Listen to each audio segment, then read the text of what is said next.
So we've bumped into each other several times at the hospital, and I knew her outside of the hospital from 20 years ago almost. I remembered Erika. She was in a bad car accident, and I was actually her nurse. And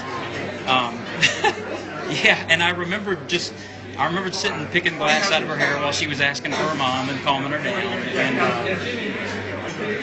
And it was tough to place her, but it just coming here today, it just kind of all came back to me. And so I approached her and asked her do I know you outside of clinicals at the hospital, and she said, I'm not sure, but I think so. And I asked her, were you in a bad car accident many years ago? And that's when it all came back. So I was her nurse and spent several nights with her as her nurse. Right by my bedside. Yeah, right. Never left. And it was so emotional because he actually stopped people from interviewing me because it was a drunk driver. Drunk drivers unfortunately didn't have on seatbelt and didn't make it. I almost lost my life that night. And to have someone who cared about me while my parents weren't there, he gave me more than nursing care. He actually gave me life because I was waiting on my parents to come, not knowing what happened. I didn't know what type of internal injuries I had. I just remember all this glass just in my face, in my eyes, in my hair, and I was in so much pain.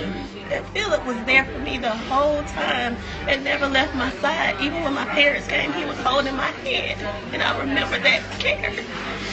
And I was just like, I can't believe we reconnected here on this momentous occasion, and to know that he was my nurse. Over 20 years ago, he helped me through rehab and everything, because I didn't even know if I was going to make it. How old were you when that happened? I had to be 21. Were you already planning to go to be a nurse? Or After that fact, I started talking to my mom, who's been in the nursing field for the majority of her life, and I asked her, is this something that I could do? Because what he did for me actually changed my life. Because I was working at Best Buy. I was a retail sales associate. I visited her at Best Buy. He visited me after that. Right? And it just changed my life to the point that for someone to care about me outside of my family, it meant so much to me. And not even know that today we've been meeting each other in Providence forever, and we always joke with each other, not knowing that this was my guardian angel that night. I thought everything ended for me. I had to go to rehab for 3 years, and he walked me through every single aspect of my nursing care. That's why I have a passion for nursing, because of people like him and my parents. He didn't have to do what he did for me, but he did, and no one asked him to. He gave unselfishly to help a stranger who had all type of injuries, and he sat there and picked every piece of glass out of my hair.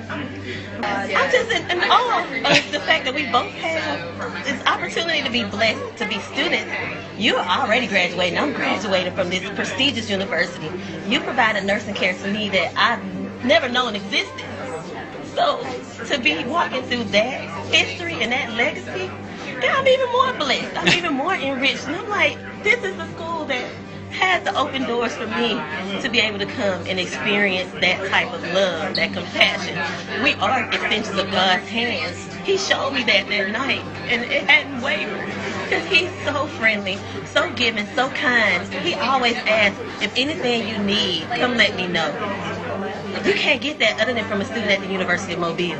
No one shows that level of compassion and that kind-heartedness and just gives it unselfishly. So that's a bond that I will never forget you ever again. I just told Dr. Shepherd there's something special about University of Mobile students. It's not just the clinical part of it, but it's the values and the morals that the students have that come out of here that really are the difference. So that to me is special. So, and this is why we do what we do. So, I love you.